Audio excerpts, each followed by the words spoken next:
And it is one of the subsidiaries of GIEC Group. By mentioning this information, I just wanted to emphasize that the group has passed the BSCI, Sedex, BSCI, Walmart, LIDL, ALDI factory audit. And ever since 2015, Venz has been working very closely with Tuya to provide this one-stop home automation for security, voice, video, and lighting into smart home business.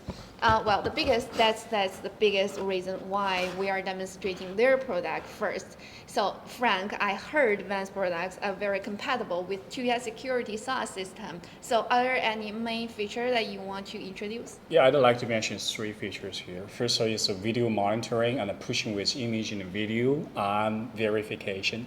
The second, it has three control mode for sensors: stay, disarm, and away. And also support 24/7 monitoring, alarm call for emergency for help.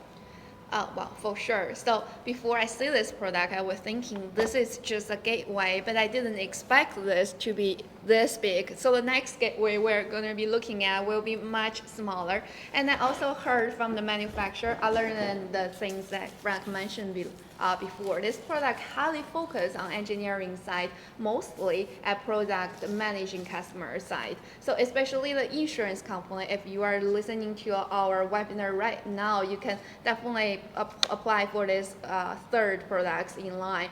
And you want to provide your customer this type of service because three big reasons. One, 4G, this is very rare. So other than the one that Frank bring today, this is the only one from the third party that can support 4G from expo.tuya.com. And secondly, a button on the side, this is for anti-tamper function. So again, this is engineering gateway. And third, it has a built-in emergency battery. And with that battery, it can live up to 7 to 10 hours when the power is off.